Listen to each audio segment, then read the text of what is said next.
What is up, everybody? Welcome back to another episode of Cast Me Outside with Aaron Scholl. I'm your host, Aaron Scholl. Today's date is February 5th, 2025. Hope you're feeling well. Black History Month. Shortest month of the year. Valentine's Day. We got a lot going on this month. Maybe things are getting a little bit brighter. I saw where I live that we are going to get an extra 60 minutes of sunlight this month. And apparently the more north you go, the more sunlight you get as the seasons start to change. And Seattle's going to get somewhere around 80 up north. They'll get that much extra time, and down south they'll only get 30. Oh, and I see some shit like flickering on my OBS. That's my recording software. And that makes me upset because we lost yesterday's episode. I'm recording these a little bit later. I usually just wham bam, thank you ma'am, knock them right done after work. But I've been experimenting with taking naps again. Oh, I see lots of glitches. I don't know what to do, guys. I'm only a minute in. Do I just restart my computer? Do I close and reopen OBS? I see the glitches. They're there. My computer, it fucking crashed yesterday. 26 minutes into the episode, about to wind it down. Had to go to a show right afterwards. And like I said, I recorded it late. So it was just like, I'm not going to be back until 11 o'clock. And then I got fucking work in the morning. So it just wasn't going to get recorded, and I just figured I'll just have to eat it. Okay, this just glitched again, so let's see what's going on. I'm going to stop the recording and do some investigation. Alright, I did what one does when the computer is acting up. I reset her. Now we're running. I just went right back into it. I'll leave that first part in so we won't have to redo the intro. But I hope everyone had a good day. Sorry if you missed me yesterday. Of course, the episode that gets lost due to the computer crashing, in my mind, is the best episode. No, but I assure you guys it was a regular episode. And then we're going to get right back to regular episodes. Nothing exceptional or out of the ordinary. It'll just be the regular flow of things. Really still trying to get this new year, new groove, actually grooving, because right now it feels like it always feels like your boy's on a treadmill and he can't keep up with himself and he can't keep up with the world. And where do I go when stuff like this happens? I go right back to sleep. Literally go to sleep. Not even literally, figuratively look at my sleep and see if I'm sleeping enough. I've definitely been fucking around. I've been fucking around in the evening way too late. Like I said, I tried to put my phone down, and man, it was just so fucking hard. I'm going to have to like really, really try to divorce myself from the nighttime screens. And I'm really looking forward to seeing if I can figure out a cool bedtime ritual that will help me relax and unwind, because there is just so much I want to do, and if I approach it from this tense, drained angle, I'm just going to end up losing. So yeah, I'm excited. I like doing this show. It's relatively easy, and I'm getting a little bit of traction. I think I got a couple followers, and it's been a long time since this channel has seen any sort of growth. So, come on, baby, let the good times roll. So we're just going to grind it out and see what this becomes. The Clips channel, it actually had a clip that just like got consistent views throughout the day, which is really nice to see. I don't know if anyone is on the YouTube side of things, on the analytics side, where you can see like how they visualize your views, and it's in these little bar graphs that each hour of the day has its own bar, and you can see how many views it gets that hour, and there it's like all 48 hours of the past 48 hour graph has watch time. It's beautiful.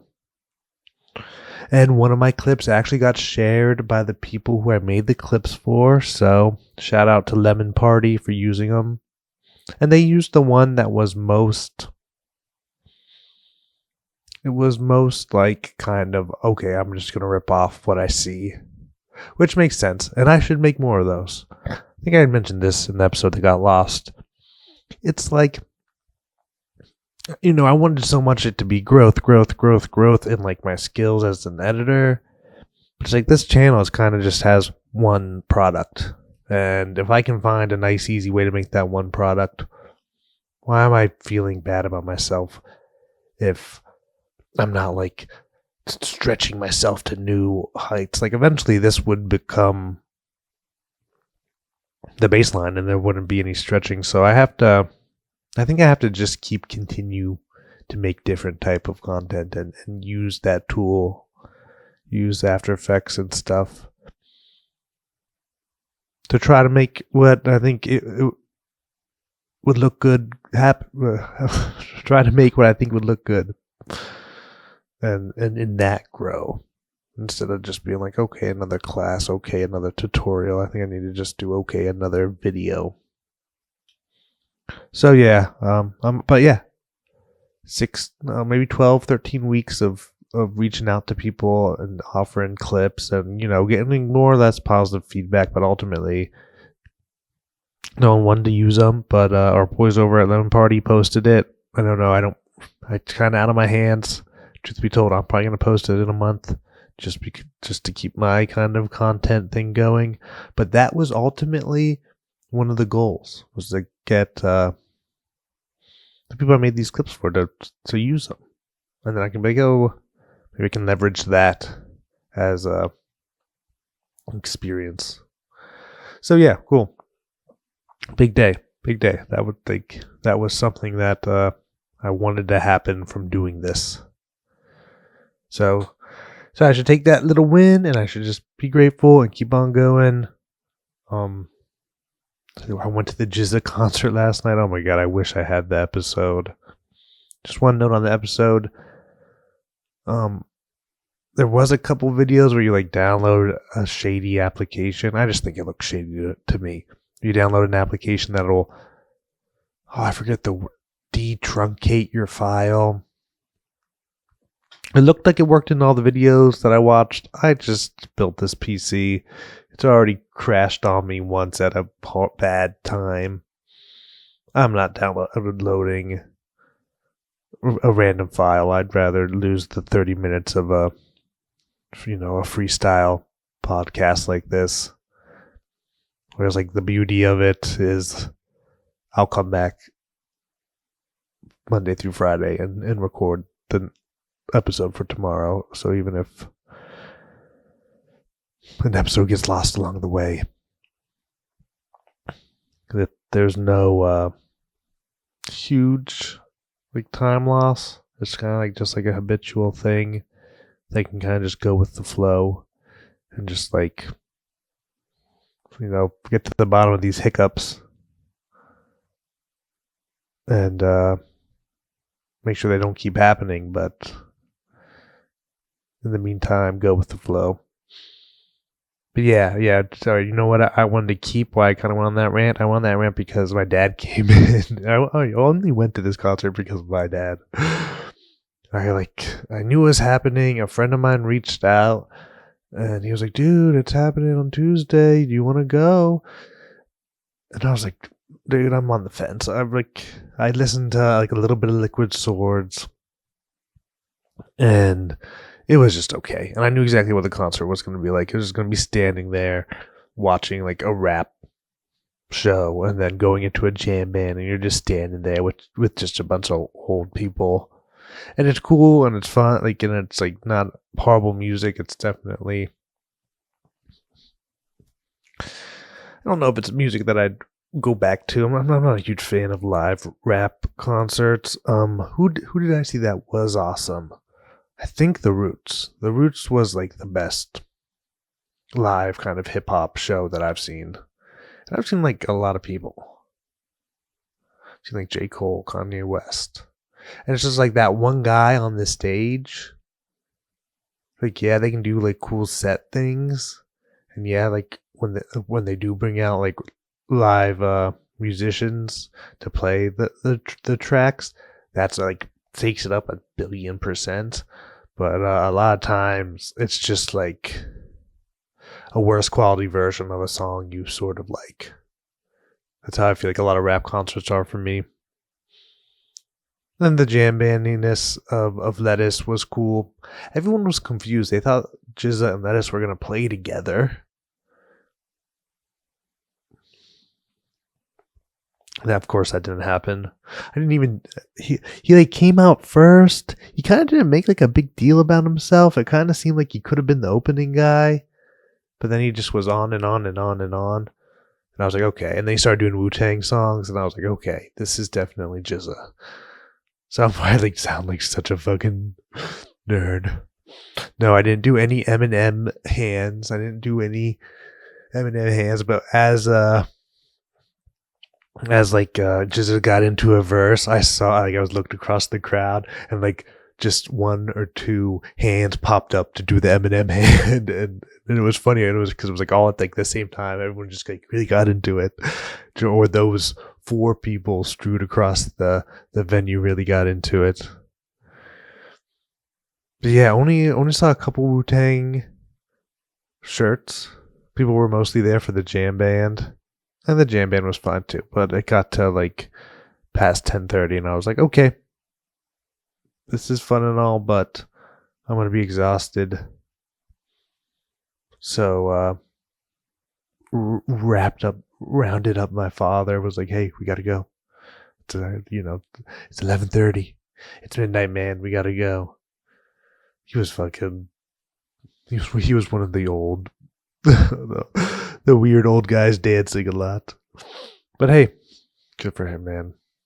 There was one big guy doing a lot of hand dancing, but he kind of smelled, so I kind of would just avoid him. But then, and hey, we all smell sometimes. And I didn't want to have to stand next to the large guy doing hand dancing. Wafting around his armpit smell. It was pretty bad. But ultimately, fun time. It was basically how I pictured it in my mind, and that's why I was like, no, I don't need to do this on a Tuesday night. I like concerts. I think maybe I like outdoor concerts more. It doesn't really foster meeting people, or at least kind of, for me, it's not like a really easy into meeting people. I think like, yeah, having to compete with the music, but meeting people in these loud environments is all about like yelling. That was Jizza, and then Old Dirty Bastards. Brother was on the drum set, and I kept being like, guys, it's Old Dirty Bastards' third cousin, twice removed. He's playing the guitar for us today. It's like just so funny. But hey, it is like a big family, and Wu-Tang Clan ain't nothing to fuck with. So I'm glad I got to see one of the old OGs.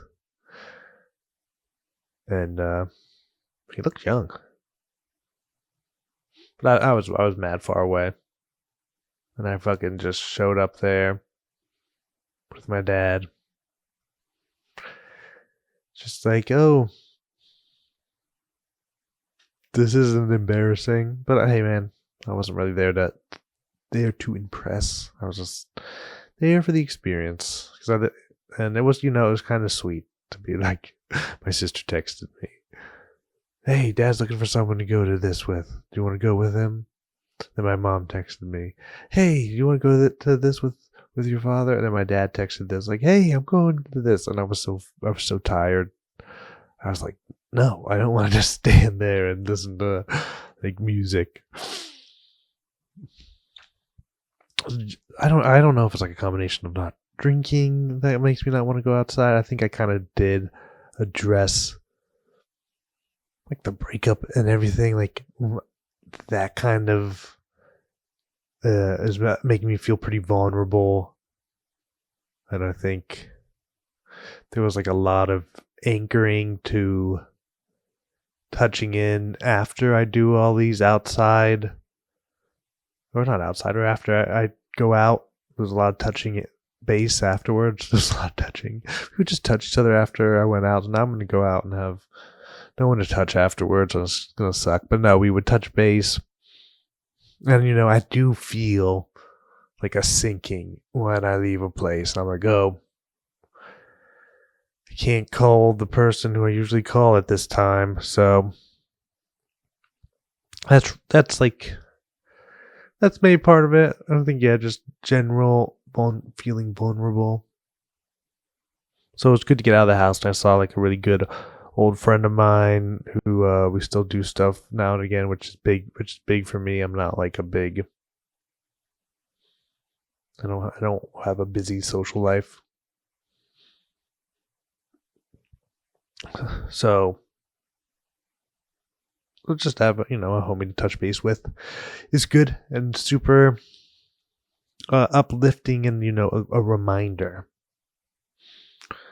Oh, I forget what I was listening to, but I think it was one of the archetype books. It was either like King, Warrior, Magician, Lover, or I'm listening to Jung's Man and His Symbols book, which today I took like a little bit of an edible and worked and listened to that. And honestly, I was getting into it. It was like fucking hit deep. And definitely because I had that really vivid dream, so that I can still pretty like remember a good bit. And it's just, there was a girl in the dream. So there's a lot of girls in my dreams. So I think my anima is all fucked. So I'm sure there's a lot I could learn from a good look at my dreams. And what was the funniest thing?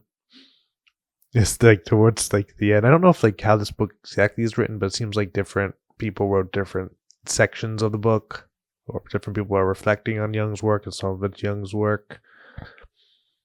It'd be cool to have it as a hardback, but I think for me this is definitely a listen. This is a piece. This is a book that I listen to instead of read. And so it's like something about like the archetypes and stuff. It's all like so very heavy, or at least it was just hitting today. And then, that could have been half the Trochi's fault. But so I've been thinking about that a lot. But what was I getting at? The part that was funny. There was a part at the end where he was like, "Dreams are not stupid." He just like literally said that. He was like, "And this is why I think dreams aren't stupid, and we should actually pay attention to them. They're really important, guys. You're stupid for thinking dreams are stupid." I thought like just the blunt character, like the blunt the bluntness of that statement, just be like, I don't think dreams are stupid. It felt like it was coming from a place where people were like, dude, all this dream shit, pretty dumb. Oh, we have my dreams. Oh, I saw a clown in my dream. What does that mean? Jung's just getting made fun of by mean German boys. And he's like, it's so symbolic. It's all the same stories. But, and you know what also was funny is there's like an Indian tribe called the Winnebagos. I don't know what part of North America they lived when they lived here before Manifest Destiny. But I think that's so funny that there's this tribe called the Winnebagos, and it's a people with a culture, and they have these interesting stories and myths, and I'm sure like it was like a lot of beauty in it. And now like in the complexity of a culture, and now it's like, the Winnebagos, it's a fucking metal tin that old people drive around the country to look at. places the Winnebagos used to live, to drive right through where the Winnebagos used to live on their Winnebagos. Yeah. Just, yeah, who knew? Who knew? But yeah, I'm thinking that's maybe a book that I'm definitely gonna try and finish it. Hopefully I can stay motivated to do that because it's a long one. And maybe I'll even re-listen to it or buy the physical copy. I don't want to try and dig into it right now just because I know it was something that I just digested as I was working, like listening to some parts, not listening to other parts. So I'll spare you guys me digging through my head to find interesting things from listening to that. But I think just the impact of feeling the disconnect or being open to the idea that like your subconscious has intuitions or knows things and it can communicate to the conscious. I think that's just like a really interesting and deep, like, I don't know, part of being human. And like the material world definitely does ignore it. In this book, he mentions like the big impact of the nuclear bomb on like the psyche. That kind of like even that just existing kind of throws everyone off, especially when you're like just kind of grounded in materialism. And I thought that was heavy, and I think maybe the AI will do the same because back when the AI first kind of hit the scene, as like it's funny how we're just kind of just accept it. We're just like, fuck, we're on this shitty ride, and the AI is just creeping along, and every month we'll hear about the new weird, magnificent breakthrough or progress that AI is doing. I think that also has like a psyche breaking fact to it, just because it's so big, it's so mysterious, it's so like, scary, and it like just unfolds, or its possibilities are just so fantastical. Maybe I'm drinking the AI Kool-Aid, but it's just so fantastical and horrible that I think it's like it fucking blows your mind, make you blow a casket. So he was talking about how the nuclear bomb did that, and I think AI is going to do that again. And you know, I was reading this book called Mastering Yourself about Hawaiian hunas, the kahunas. So I don't want to be disrespectful because I think this stuff is really cool. And dang it, what else? Dang it, where does that come from? Oh, like our symbolism where we were like in touch with everything.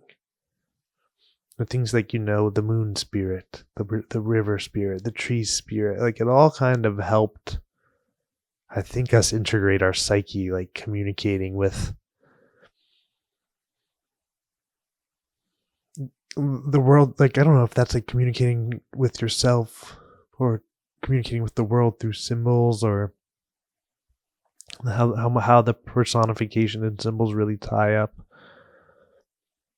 But I was listening to the guy who wrote this book. I think it's called Mastering Your Hidden Self. I can't remember the author's name because he has some YouTube lectures, and he was just like, that's how I kind of get in touch with stuff, is I like talk to it like as a person. And yeah, I don't know how that approach shapes your subjective view of the world, and how that's better or different from kind of a materialistic view where everything's superstition. That's not like the gizmos and the gadgets of today, but that kind of idea came up twice now.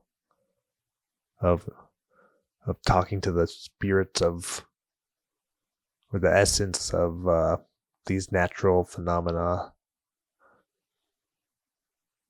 Yeah, that's just I guess that pattern of it kind of occurring twice is what caught my mind. But yeah, okay, let's go into advice. Man, yesterday there was a good advice too. Just a good regular episode that we lost to the goddamn material world short circuiting on us. The good old crash. Crash and burn, baby, crash and burn. A storage pod was placed on my property without my knowledge. The pod company tells me to speak to the owner of the pod. Aren't you the owner of the pod company? He's like, nope, I forfeit all liability the second someone pays $99 a month for this pod, and I put it wherever the fuck they want me to put it. You can fill it whatever the fuck you want. But if it's nuclear, if it's radiation, you gotta pay extra. But hey, after that, my hands are clean. Or my hands are contaminated.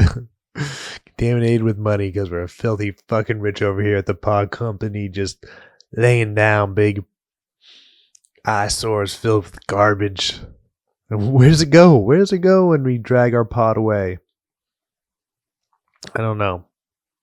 Soon that pod's going to be your fucking house because you'll own nothing and be happy. You're going to wish you kept all that junk in that pod. Because then there wouldn't be room for you to live your miserable, ownerless life in the fucking technocratic dystopia. Okay. What's going on? I'm tapping into my inner conspiracy theorist. Oh, we're gonna live in pods. We won't own anything. I have a vision. You're poorer and stupider in the future. You're even poorer and stupider than you are now. And it's their fault. Okay. You are neither poor nor stupid. You are, in fact, a good person with a bright future. Okay, what are we even talking about? Advice. She's got a pod dropped on her. Uh-oh. Are you going to make first contact with the pod? The pod is coming. It's coming, the pod. That reminds me, I saw this. I used to do a lot of improv. As you can tell by my riffing chops on the Me Outside podcast. But there was this old guy who did this scene, and it was so fucking good. And all he did was act like terrified. Like, it was so fucking good. Improv, it's so simple, it's so subtle, yet it's so fucking hard to be good and entertaining. Alright, advice. My daughter placed a storage pod on my property. We don't speak. Oh, this is a pod of resentment. Is that the size of the guilt and shame you feel for not having a good relationship with your daughter? This pod. Why does the pod make you mad? Even though like this lady's like well in her right to be pissed. Some fucking encounter of the fourth kind. And fucking pod shows out of nowhere. That ain't cool. Respect her property. Respect her authority. Damn it, man. The company stonewalls me at the helpline and has hung up twice. Say they can't do anything because I'm not a customer. I'm getting fined for being on my property and I don't want to get involved with my daughter. Okay. This is weird, dude. Or you're going to have to be getting involved with the police and or Judge Judy. You're going to be up there like, and then the pod just showed up. And then now my life's in fucking shambles. I owe the government hundreds of dollars in pod fees. My daughter, I mean, I don't talk to her, but this just reminds me of the fact that I don't talk to her, which obviously probably fucking hurts. What are we gonna do about your pod situation? Aren't you curious? What's in the pod? Shit from your daughter? Does your daughter want shit from the house? And she's like, just put this shit in the pod, Mom. They're gonna come and pick it up at the end of the month. Just put my fucking high school yearbooks in the pod, Mom. Just put all of my my mug collection. Just put all my makeup and my clothes in the pod, Mom. I don't need to see you. They want to know the easiest and cheapest resource. I don't know. I think you should call Judge Judy. I have an episode where they say pod the most. I mean, I'm out to break a record for number of pods said on the pod. Whoa. I'm so scared my computer's gonna crash. I can hear it like kind of humming along. Okay, let's get through this. Yeah, the advice is talk to your daughter. Like, yeah, how big does the sign have to be? Does it have to be as big as 2 pods? Because when it's like that story about the guy who's drowning. There's a guy who's drowning, and he's a religious man, and he's praying to God. He says, "God, please help me." And then he's drowning, and then eventually a little boat comes along, and then the guys are like, "Hey, get in the boat!" And the guy says, "Don't worry, God will save me." And the boat goes on his way, and he's still there drowning. He's still got a little bit of life left, and he says, "Please, God, please save me from this." And then a surfer comes up. He says, "Hey, man, get on my board." He says, "No, surfer. I believe that God will save me if I'm meant to live." And then he's there, and he's about to breathe his last breath. And then, the dolphin comes. I think I'm going to ruin the punchline by trying to be creative. But then a dolphin comes, and then, telepathically the dolphin, shakes his head and makes some screeches. And, the man gets the gist. It's, come on. I came to save you. And the guy's like, "No, dolphin." He punches the dolphin in the nose. He's a big asshole now. He's flailing. He's drowning, and the dolphin can't do anything. Dolphin needs consent to save him, so he doesn't do anything. And the guy ends up drowning. He gets to heaven. He says, "God, why didn't you save me?" And God said, "I sent you a boat, a surfer, and a dolphin." You dummy. So maybe when you're like, "Why don't I have a better relationship with my daughter?" Which doesn't seem to be a problem with her. She's more pissed off about the plot. But maybe deep down inside, she does. Well, God lent you a bridge to reconnect the relationship you have with her. And it was the size of a pod, and you ignored it. And you just wanted to know the cheapest and easiest resources to get it off your lawn because it's fucking your life up right now. And you don't want to be on Judge Judy. Okay, but let's get to the end of this, and then we will be back tomorrow. Edit, I text my daughter, but she's been ignoring them since me asking her to remove the pod. Okay. Line went dead on the daughter's end. Can you just show up at her house and be like, "What the fuck? A pod, really?" Couldn't have got an inflatable bouncy house. You could have got something with a little bit of life to put on my yard. Just have them start putting and installing an above ground pool. And then when you go over there to use the pool, I'm not talking to you, Mom. This is my pool. You better not use it when I'm not here. Okay. We got an update. Got a different person on helpline later that day and was told the pod would be removed but not wet. This morning received a call and was told they would be removing the pod, and actually came in the afternoon. All right, these pods, they just come and they just fucking go. I guess, like I said, it was a sign from God that you ignored. So, should have studied your dreams, probably. That's just my guess. All right. We're back with regular episodes of Cast Me Outside. Sorry for the hitch, for the hiccup.